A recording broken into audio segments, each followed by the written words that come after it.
Welcome to the Crypto Podcast. You can find all our episodes on thecryptopodcast.org. Well, so on BitChute and YouTube as the Crypto Podcast. I also have four other podcasts: the Awakening Podcast, the Speaking Podcast, Learn Polish Podcast, and the Meditation Podcast. And all can be found on roycollin.com. Today, my guest, please welcome Chandler Walker. Yeah, thanks for having me today. I'm excited to be here to talk about how, as a young kid with my business profits, I invested $250 and turned it into $50K, and then learned how to replicate it over and over and over again. Excellent. So you might let the listeners know, because I know there's more to you than just crypto, but you might let the listeners know who's Chandler. Yeah. So as a young kid, I grew up with a bipolar mom, and I had to learn how to communicate effectively with a person who had a lot of ups and downs. And that ultimately led me to a medical school track. And when I was on the medical school track and here, what I realized was it was more about pushing pills on people rather than trying to find out how to get people well. And it's a problem with the system. And so that disenfranchised me a lot. And because of that, I shifted gears and I decided to open up my own wellness business. And that business was focused on 6 pillars. So it was mental health, social health, sleep, nutrition, fitness, habits. And we've added a new pillar now, which is wealth. And so that became what I was doing. And that allowed me to help people in the way that I wanted to, rather than promoting and pushing pills. And as I was going along this journey, our product was fairly high end. So it was like it was $1,700 in the beginning, and it ended up being $3,200 to work with us for 3 months in the wellness side of things. And because of that, I had to learn how to sell. I had to learn how to sell in person and on the phone, and how to sell a high-end solution. And I went through 4,000 or 5,000 phone calls by myself before I started to get really disenfranchised on that side, because coaches told me that you need to be aggressive, you need to go for the close, the sale doesn't start till objections. And I didn't feel like it was right to manipulate people to be well. I was in this thing to help people, and I was being told to manipulate and be aggressive. It just made no sense. So we created the program called Compassion Conversations, which is our sales program on how to sell without manipulation, aggressive tactics, or feeling salesy. And ultimately, I took all of my business profits in the beginning. I took a little chunk and invested in the crypto market. And now we invest quite a bit. And probably I could just survive off the crypto funds alone. Excellent. And I mean, obviously I want to talk to you on the crypto, but I think we'll come back to the sales thing, because I know there's a lot of people that are trying to launch a crypto, launch an NFT or something like that. And I think that sales that you've done, which I totally agree with, because I don't like the nasty tactics, because I was working with a franchise. We bought a franchise for selling franchises. And it was dirty tactics, to be honest with you. A lot of the stuff that they were doing, it's kind of like trying to take away the ball from them and make them look like they're going to talk to the next person who's important. And it was all a game for, just to get them inside the system. And I wasn't aligned with that. And, it didn't work with me. And I know a lot of people actually left it because of that. Yeah, I think it's such a shady, it becomes such a shady thing. When we want to sell real estate, we want to sell franchises, we're trying to sell NFTs, which could end up being a fairly high-end solution. A lot of people get into this strategy to where it's just trying to pull people out of their money. It's trying to convince people to make a decision, trying to force someone to make a decision, strong arm them into making a decision, essentially manipulate them emotionally so they'll make a short-term decision and probably regret it later. And I think it's a huge problem. And for me, it haunted me every day. And I wasn't going to settle for it. I didn't like it. And so the way I work is, if I don't like something and I'm disenfranchised, I just do something different and I create my own thing. So I took the concepts that we were using in our wellness business on motivational interviewing, cognitive behavior therapy, acceptance commitment therapy, and trauma and recovery, and took those concepts and applied them to sales. So we created a psychotherapeutic modality of sales based on talk therapy and based on a positive realignment, with helping the person recognize where they're at, patterns of behavior that have prevented them from being successful, and how those patterns are preventing success in the future. And so once we uncover that and we do what we call connect the dots, people recognize that the situation they're in isn't ideal, and they make their own decision to move forward. Because if I tell someone, they can doubt it. But if they tell themselves, well, they can believe it. No, excellent. No, I love that, because I'm big into marketing and I just love watching different people, how they're doing the sales. And I go to an event and it's all kind of trying to take it away, or else they'll have the pitch. And I'm talking about like some serious people that were running big magazines and everything. And it's all about kind of oh, if you don't invest in yourself. So they tell the story as if to make you feel guilty that you're not successful because you, and it's like, I can see it straight away how they do it. So I love what you're actually doing. It's actually beautiful to see that people are actually doing it ethically. Yeah, thanks. And it's just because of my own madness. Like me as a person, I'm not manipulative. I like people and I like to be friendly with people. And so doing that was a total disalignment with who I was. And I think, and I've been in the same situation. I remember watching someone who was a gold standard speaker and seller for high ticket use religion to convince people that God wanted them to make a massive, it was like a $25,000 purchase. And I just couldn't believe the amount of manipulation he was using and coercing people using religion as a way to convince them to make a decision. It was disgusting. And I was tired of these tactics, and I'm still tired of these tactics. And so part of what I do is devoted to dispelling these myths and perpetrating the idea that we can sell with compassion and we can sell with care and we can take care of people in the process. And sales doesn't have to be greedy and slimy and gross. Oh, excellent. Beautiful. So I suppose let's go down the crypto route. You might tell me how you got involved in it. I mean, I know your journey, you've made a lot on it. So you might just tell me, why did you start investing? Where did it all begin? Yeah. So back in maybe it was 2016, early 2017, before Ethereum went nuts, I was kind of paying attention to it. I knew there was Bitcoin, there was Ethereum, and I think Litecoin and XRP at this time. Maybe there was a few others, but I told my business partner, I was like, hey, look, this thing, Ethereum, I think is really neat. It's this sort of layer where you can build all these things under it, and it becomes its own decentralized economy. And my partner was like, well, I don't know. What if it's a scam? I have no idea. Why don't you just make the decision? And I was like, okay, great. I have to make the decision. So if it's a scam, then I'm the one who lost all the money. And for me, I'm not opposed to taking some risks. So that my first purchase was $250, and we invested more into Ethereum down the road. But that first purchase at $250 was Ethereum at $15 a coin. And so that thing went nuts. It went from 250 to like 50K in terms of where that first purchase went. But then I kind of started to recognize a pattern. So the next thing we looked at was Litecoin. Litecoin was $15 a coin at the same time. And so I bought that as well. And Litecoin went up to, I think it's at $132. Its peak was like 300 and something. So Litecoin went up quite a bit. And then I spotted another one, which was Matic. I bought that at 10 cents. And that went up to $3 or something. And then I spotted another one, Mana, Decentraland, and bought that one at 20 cents. And so as a young kid, I was just like, maybe this thing is going to be cool. I'm a millennial, so I've got to invest in these new age things. And so I bought into it. And then I realized that there was the opportunity to make an incredible amount of wealth if you're smart about how you do it. And so that's kind of what I developed. And I call this strategy of Ethereum, Litecoin, Matic, Decentraland, and picking these. I call this strategy, find the problem. So like you might be the new Nostradamus, but I'm assuming you made a few wrong picks as well, or how did that go? Yeah, so I've made a couple of picks that didn't go out as well, and I've learned along the way to take profits, because there's a coin, sort of coins like there's one called like SNX that was really popular in the last bull run, and people bought it and watched it right all the way up and then right all the way down, and had a 10-month downtrend. And so those are the kind of coins that I got into, and I got out incrementally in good places, but I also had a little bit left that tinkered down. And so I learned that when you get into these things, as they start peaking, you're never going to time the top, but you have to ladder out. So it's like 10% here, 10% here, 10% here, 10% here. And so that's the big lesson I learned, is take profits, because even if you make good picks, they're still probably going to go all the way back down. And I've learned this with Ethereum. I've learned this with most of my portfolio. And I think most people who are good in crypto took their initial purchases, watched them go up and watched them go all the way back down, and realized that you probably should take profit along the way. So my first purchase with Ethereum, that 250, turned into like, originally it was like $1,500, and I watched it go all the way back down. And then the next bull run, I watched it go all the way back up to like 70, 80K. And that was the one where I learned, take profits, chip it away, chip it away, chip it away, chip it away, chip it away. It doesn't matter if I hit the top. I don't care if it keeps going up. I care that I took profits and I actually realized revenue for my investment, because that's where a lot of people fail. They just don't do anything, and they think they lost money, and then they get into this fear that it's never going to go back up, and they panic sell at the bottom. And so I think you have to have two choices: take profits or just hold it and never look at it again.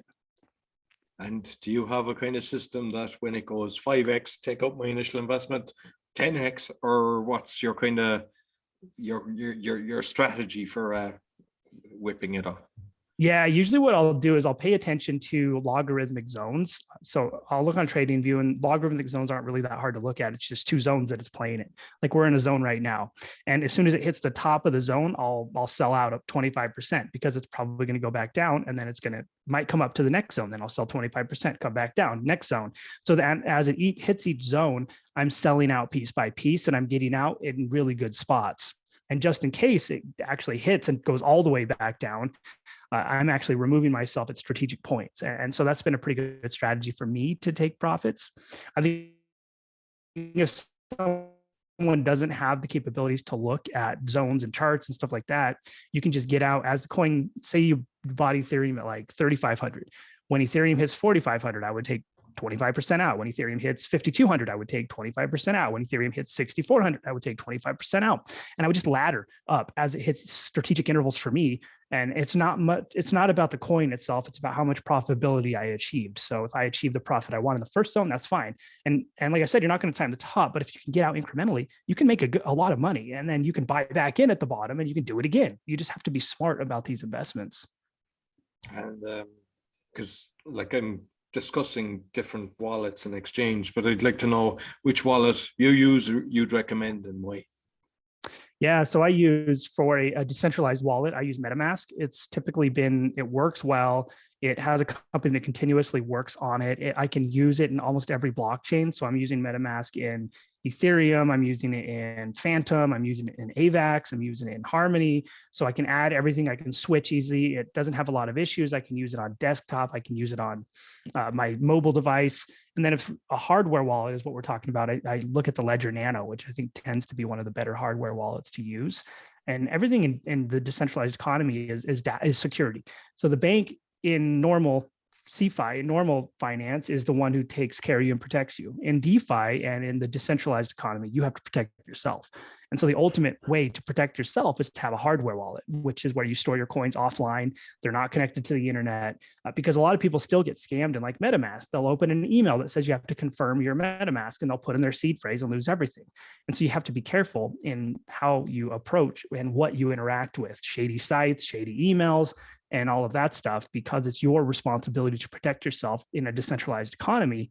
And that could be the double-edged sword of the decentralized environment, because there's not a lot of protection for people. They have to be careful and learn how to protect themselves.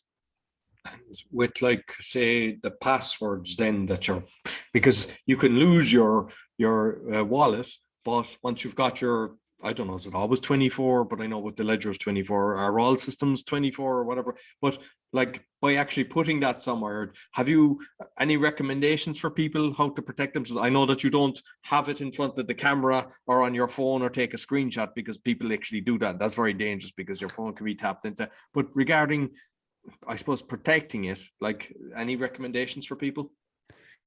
Yeah, don't put your seed phrase anywhere that could be connected to the internet. Don't put it on don't take pictures of it. Don't put it in your notes. Don't put it anywhere that's going to end up in the cloud, because people will hack into the cloud and they will look for seed phrases and they will look for pictures that contain those things. So I think the best way to protect it is write it down on a piece of paper and put it in a file that says like important stuff, or put it in a safe, or put it somewhere where you're not going to lose it.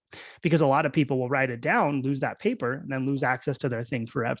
So I think you just have to be organized in where you put stuff. Put it in a safe deposit box, put it in a safe in your house, put it in an important file folder. Just put it somewhere to where you're not going to lose it. If you move and if you have quite a bit of funds in a MetaMask, your first thing should be to get that folder and keep it with you as you move. So that way you don't lose it. And that way you don't lose your seed phrase. And then if you lose your phone, you can't get your thing back.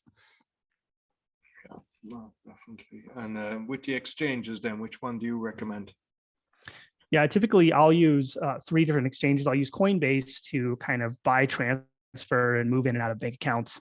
I use Binance.us quite a bit because I like the Phantom network. I'm in Phantom DeFi quite a bit, and I can buy Phantom on Binance and send it directly. And then I like KuCoin a lot as well, because KuCoin is the people's exchange. You can send and deliver everything on KuCoin. It has a lot of really small caps, and it's an actual true decentralized exchange in the way it operates. There's no KYC. You can send money to it. You can't pull it in and out of your bank account, but you can buy a lot of things that you normally wouldn't be able to get. You can get in and out of a lot of networks. Like I can send money into the Luna network for Anchor Protocol, and just it allows me a lot more flexibility.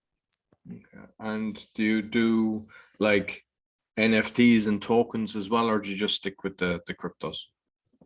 I do. I don't do as much with NFTs, but I do use DeFi a lot. And the second strategy that I use in my process is called use looping feedback. So what I'll do is I'll take the profits that I earn on what I make on Ethereum, Litecoin, and all of these different coins, and I'll move that into DeFi. And then I will I'll pick stable farms that they're not super risky and it's not super aggressive, because my profits I want to compound on, and I'll take it and put it into pools that allow me to earn 20 to like 100% interest on it.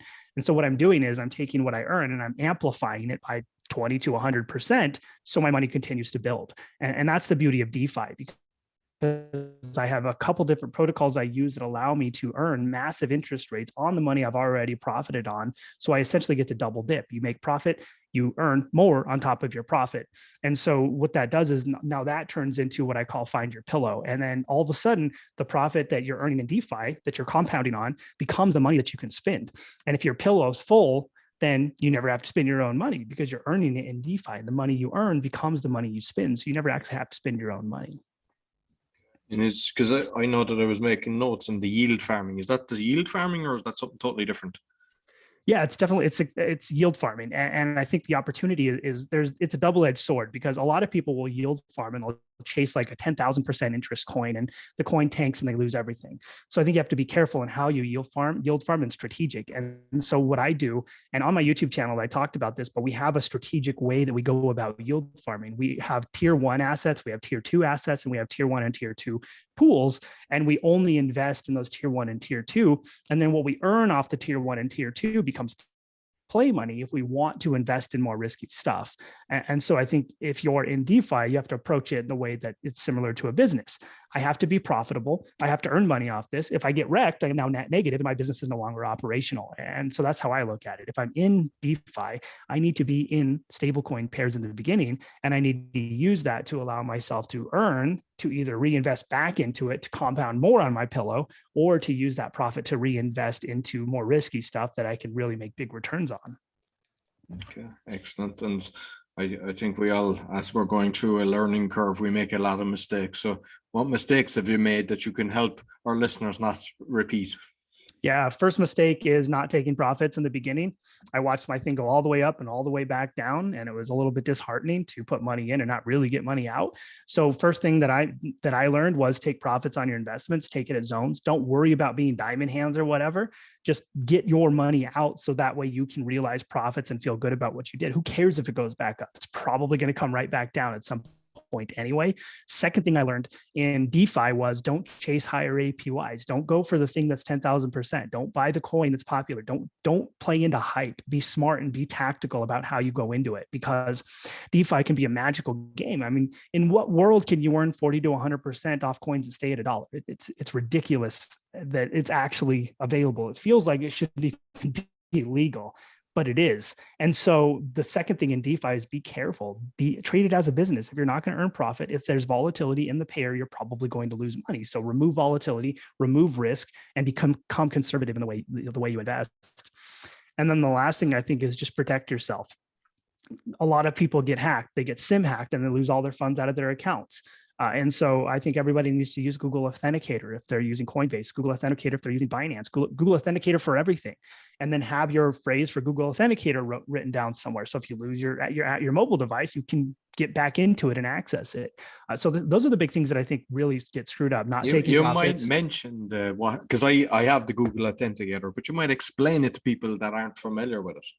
Yeah, so basically what Google Authenticator does is it's two-factor authentication. So you download Google Authenticator and you'll go on to Coinbase, for example, and you'll enable Google Authenticator, you'll turn it on, and then every time you go into your Coinbase account, every time you withdraw, every time you do anything in there, you'll have to use Google Authenticator and you'll have to get a code. And that code essentially refreshes over a period of time. And so the code is always changing.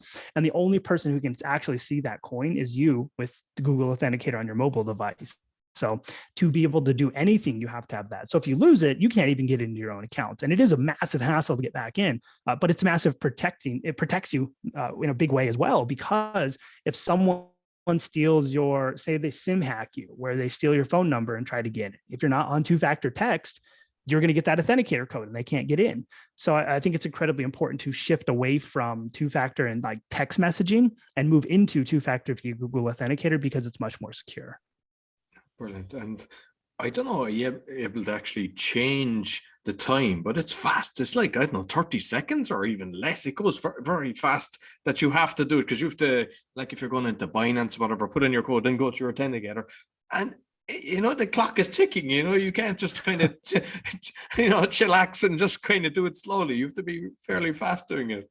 Exactly. You can watch the little timer go to 0 and then you're like, ah, dang it, now I have to do it again. And so that's one of the cool things about it is the code changes so often and so rapidly that people can't really get in and hack it. They can't get your account access if you're using that, which is pretty neat. Yeah. And to be honest, because I know people like there's a friend of mine, and that was years ago. I talked about 4 years ago about that. He'd 500,000 taken from him. And like by having something like that, that would never have happened.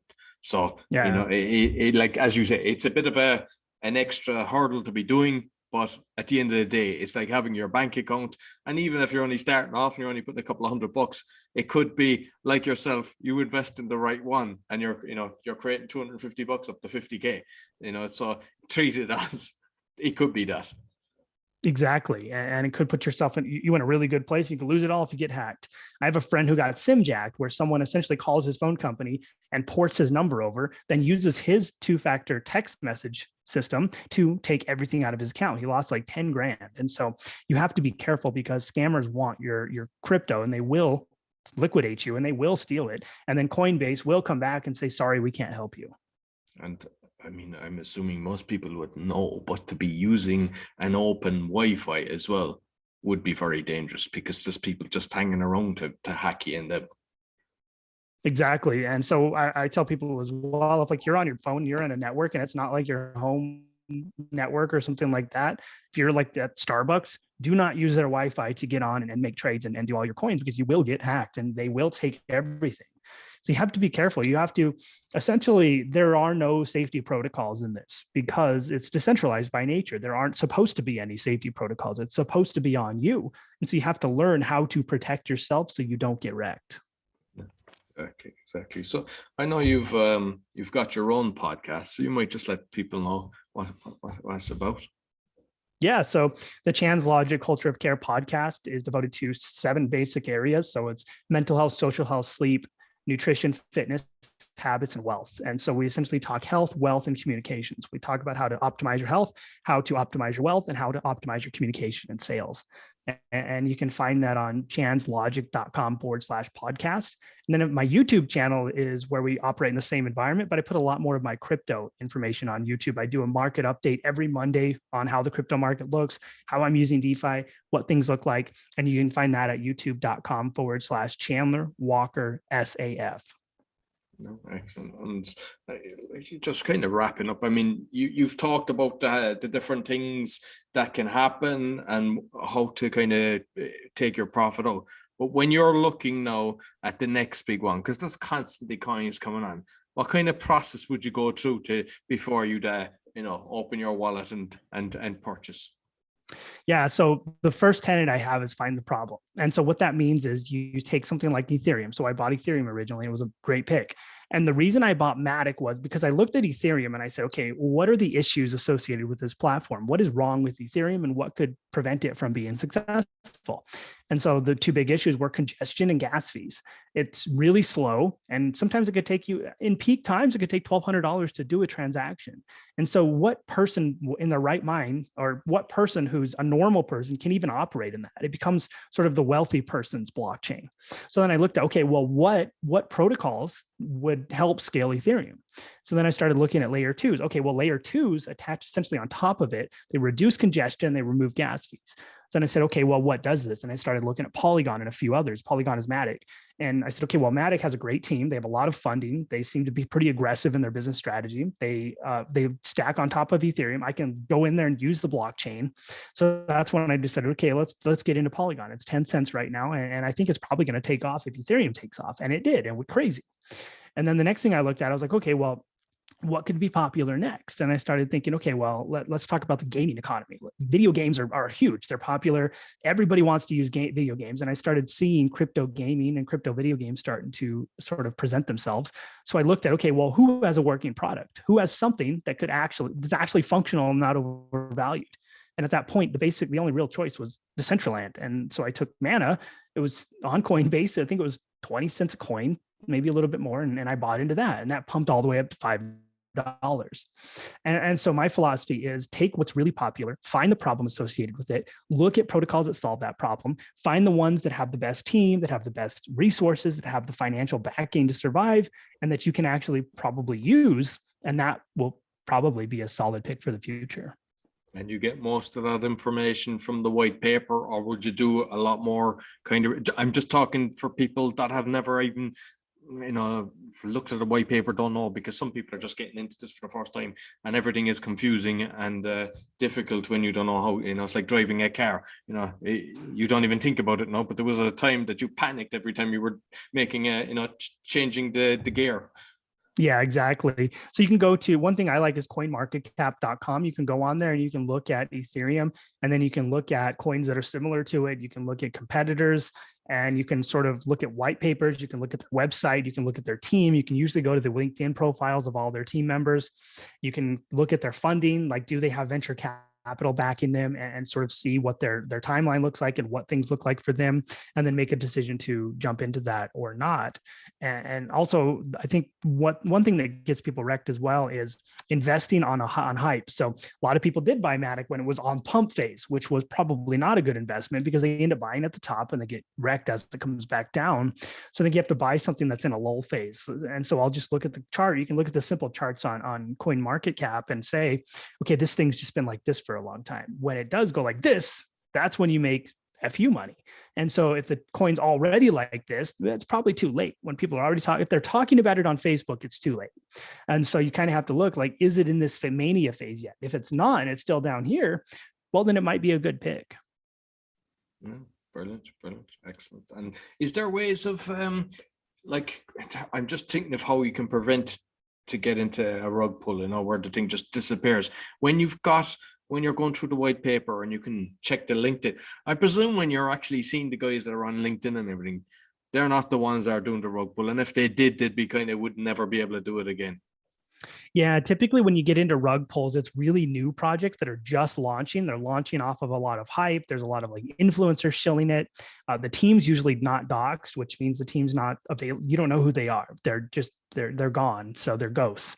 And you'll find that the white paper, it doesn't really have a real roadmap. It talks about reflections. It talks about going to the moon and just stuff that isn't really, you can't really utilize. There's no utility behind it. You'll find a lot of those end up being rug pulls, and a lot of NFTs right now are becoming rug pulls. People go in and they launch the NFT, they rug pull everybody and they get out. And so I think to protect yourself from that, you have to, and you're looking to be a passive investor and you're just a normal person off the street. Don't get into the stuff that's a micro cap. Don't get into the stuff that's just launching. Don't buy on pre-sales. Just buy things that are available in Coinbase and Binance that haven't taken off yet, and that you can get in before that mania phase hits and that solves a real problem in the blockchain. Another couple that were really good for me that we found early was, what are the competitors to Ethereum that solve these issues? Well, we had Polygon, got into that. Luna, AVAX, all of those became good investments. And now Phantom, we have a ton of Phantom. It was at $1, less than $1 when we got into it, and Phantom went into mania phase. And so these are the things that we want to look at. And most of those were available on Coinbase or Binance or even KuCoin if you needed to. And they weren't tiny caps. They have venture capital behind them. Their teams are doxed. And so those end up being better picks than trying to buy something that's someone shilling, that's like Kiba, Shina, Inu, or whatever, because those become based on just word of mouth and community. And word of mouth and community only goes so far. Brilliant. Listen, Chandler, I really appreciate the conversation. I've learned a lot myself today. So how can people get in contact with you? Yeah, a couple of ways. If you want to learn more about my crypto information and crypto stuff, go to youtube.com/Chandler Walker SAF. I do a market update every Monday. If you want access to my group, I have a private messenger group where we talk about crypto. People ask questions. I'm in there. We go back and forth. Just DM me on Instagram. My Instagram name is instagram.com/Chandler_SAF. Just DM me the word crypto, and then I will get you into that group. No, brilliant. And I'll make sure I put all the links as well as the podcast on the podcast show notes, as well as both the audio and the video. So thank you very much for the conversation. Perfect. Thank you. Hopefully everybody got some value and we changed some hearts and minds. I'm sure we did. So that's all for the Crypto Podcast. You'll find all our episodes on thecryptopodcast.org. As mentioned, we're on BitChute and YouTube. Be sure to give us a thumbs up, 5-star rating. It all helps. Until next week, take care.